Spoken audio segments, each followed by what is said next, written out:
Bonjour. Alors, dans cette vidéo, je vais vous présenter un outil qui permet de construire des spectres isotopiques qui, là encore, seront condensés et pourront être importés sous Dosimac GX. Alors, c'est quoi un spectre isotopique?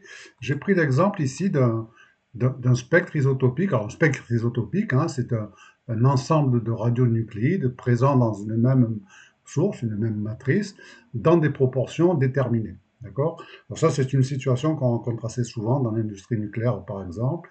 Ici, ce que je vous présente, c'est le spectre isotopique d'un CSDV, c'est-à-dire un conteneur solide de déchets vitrifiés. Voilà, hein, c'est ce qu'on va retrouver à Orano-la-Hague, là-haut, comme je dis, parce que moi je vis à Cherbourg. Et donc, vous avez cet objet-là qui contient ces 13 radionucléides dans des proportions qui sont celles-ci. Alors, moi, initialement, ce spectre isotopique, je l'ai eu en proportion en masse. Alors, pour pouvoir construire le spectre isotopique en vue de calcul de débit dose, il faut le convertir en pourcentage en activité. Alors ça, soit deux choses ou l'autre, soit vous convertissez les masses en activité. Alors c'est possible avec notre outil dans les options de décroissance. Soit nous avons aussi un outil qui permet de transformer les proportions en masse en proportions en activité. Voilà, d'accord. Parce que sur papier, c'est gérer ces mélanges-là, c'est toujours délicat. Alors notez d'abord les masses, hein. Vous avez ici dans chaque CSDV, c'est 6220 grammes de césium-137. Hein. Vous voyez, c'est classé par activité décroissante, hein, du plus actif, le césium-137, produit de fission bien connu, jusqu'au zirconium 95 ici. Voilà. Alors, on notera pour mémoire l'activité totale contenue dans un CSDV, c'est donc 3 10 puissance 16 becquerel, c'est-à-dire 30 pétabecquerel, ce qui est considérable. Voilà. Alors, ce spectre isotopique, il faut en tirer la table d'émission. Alors, comment on fait-on pour en tirer la table d'émission? Eh bien, pour chaque radionucléide, on va chercher sa table d'émission, c'est-à-dire énergie et intensité d'émission intrinsèque, d'accord? Et on reporte ici le pourcentage en activité. Voilà. Et donc, la table d'émission que l'on doit importer, eh bien, c'est l'énergie de chaque radionucléide et alors, l'intensité dans le mélange, c'est-à-dire l'intensité intrinsèque, 85% pour le 631 keV du césium-137, que multiplie son pourcentage en activité. D'accord? Et donc ça, on peut le faire pour toutes les énergies. Alors, à noter que c'est là encore une table d'émission complexe, hein, qui comporte 334 raies. Alors déjà, vous voyez, le césium 137 est assez riche. Il est encore plus riche, hein, si on va chercher les dernières données sur la RAWEM. Hein, il y a une énergie qui découverte assez récemment, hein, 378 keV. Notez qu'avec ces intensités-là, on peut considérer qu'on peut les négliger. Je vous rappelle que le principe de la condensation, c'est de ne négliger personne a priori et de tout prendre en compte dans le regroupement par énergie dans des groupes. Voilà. On peut noter que certains radionucléides, par exemple l'europium 154, il est effectivement très très riche, hein, il a une table d'émission complexe. Voilà, donc d'où la nécessité, hein, au-delà de la création de la table du spectre isotopique, là encore de condenser. Alors, on pourrait tout à fait copier cette table d'émission avec ces 334 raies qui tiennent compte des pourcentages en activité. On pourrait tout à fait la copier, la remettre dans ce que l'on avait vu précédemment, hein, dans l'outil condensation de spectre, et puis l'importer. Hein. Donc on peut créer un CSDV, voilà, condensation, et puis la condenser. Donc ça, cette table d'émission-là, on peut la condenser. Voilà. Ce que je vais vous montrer maintenant, c'est la possibilité de construire directement cette table d'émission-là. Vous voyez, il y a toute la construction derrière d'aller chercher pour chaque radionuclide les intensités intrinsèques, de tenir compte des pourcentages en activité, de construire la table, puis ensuite de l'importer. Voilà. Donc l'idée, c'est d'aller chercher directement un outil, alors que vous allez trouver là encore dans le pack opérationnel. Vous avez ici l'Endosimac GX, sommaire, base de données, spectre gamma, et c'est le second ici, spectre isotopique. Raté. Voilà. D'accord? Oui, non. Voilà. Spectre isotopique. Alors oui, c'est la même base, hein, fondamentalement. La différence ici, c'est la possibilité de charger directement un spectre isotopique. Alors, je vais charger le spectre isotopique que l'on avait vu pour le CSDV. Alors, pour la démonstration, je l'ai simplifié. J'ai pris ici, j'ai fait une petite impression d'image. Je l'ai normalisé aux 5 premiers radionucléides. D'accord. Bon, sinon, il y en a pour quelques minutes. Voilà, j'ai pris les plus actifs. D'accord. Donc, vous appuyez, vous cliquez ici sur ce bouton actif, charger spectre isotopique. Il va vous demander une dénomination, donc on va l'appeler CSDV, d'accord. Dénomination 2, c'est spectre, par exemple, hein, vous mettez ce que vous voulez. Hein. Et là, on va commencer par charger le premier, donc on va aller chercher le césium 137, voilà. Vous rentrez son pourcentage d'activité, 69,25, vous validez.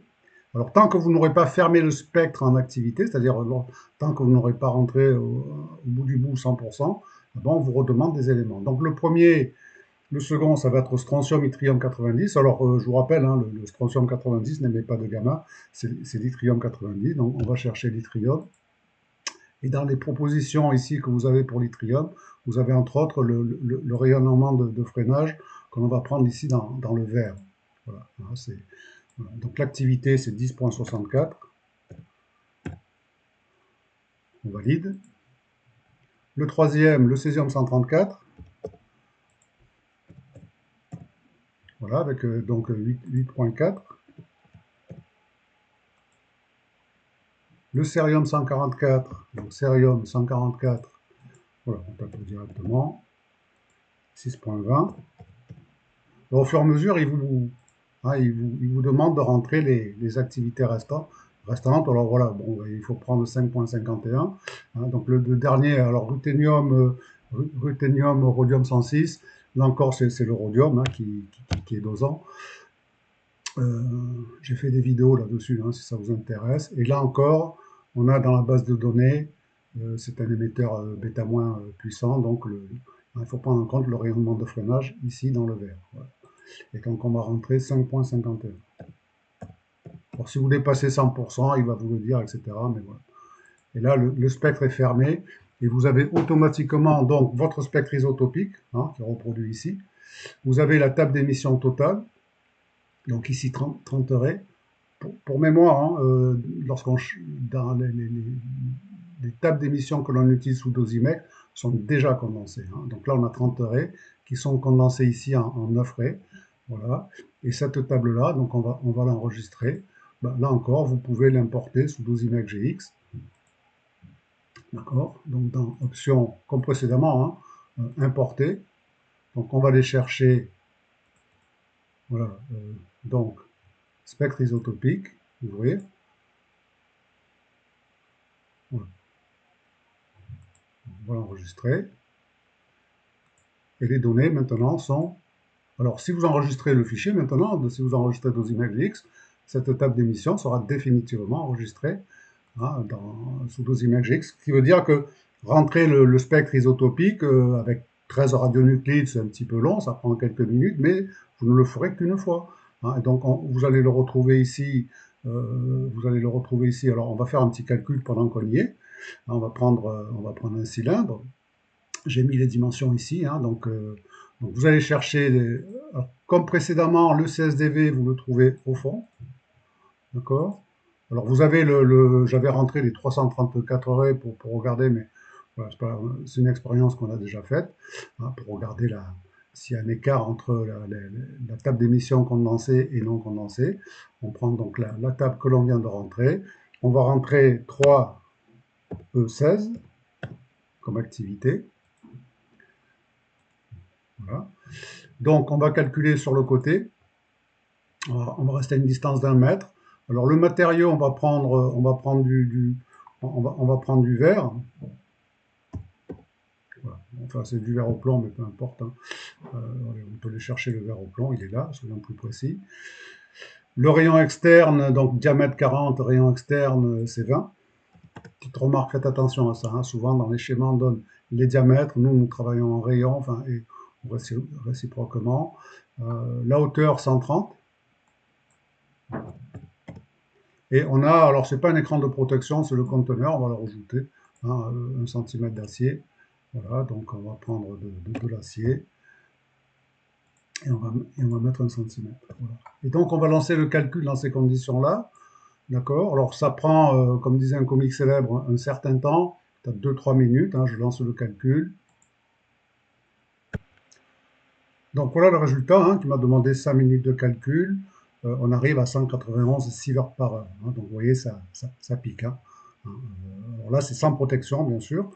Donc voilà, voilà, alors vous imaginez bien, avec 334 arrêts, le temps de calcul serait beaucoup plus long, sinon prohibitif, hein. Alors je vais revenir rapidement, hein, là j'ai travaillé sur un spectre réduit. Attention, puisqu'effectivement, euh, je n'ai pris que les 5 premiers ici, hein, donc j'ai négligé certains radionucléides, euh, par exemple l'europium 154, etc. Si on regarde de près, là encore, ne pas négliger de radionucléides sous prétexte que leur activité serait a priori négligeable, hein. Si vous faites par la suite une analyse par radionuclide, hein, en fonction par exemple de l'épaisseur de plomb, ou de la décroissance, eh bien, alors, sans écran, on voit que c'est naturellement le césium 137 qui mène la danse, hein. Maintenant, si vous mettez du plomb, eh bien, on voit apparaître dans un premier temps le cobalt 60. Ensuite, on voit émerger d'autres radionuclides, par exemple le cérium 144, d'accord. Et puis si on laisse refroidir, hein, par décroissance, on va voir que là encore, eh bien, ce sont d'autres radionucléides qui vont pouvoir mener la danse, hein. Donc on retrouve le cobalt 60, l'europium 154, etc., etc. Donc voilà, alors chaque fois que vous avez un spectre différent, mais il faudra le reconstruire avec notre outil et puis le réimporter. Donc voilà pour cet outil, pour cet outil condensation, d'accord, qui s'est refermé. Puis à très bientôt pour d'autres outils, toujours sous cette thématique-là, avec condensation de spectre et importation sous dosimétrie X. Voilà, en vous remerciant.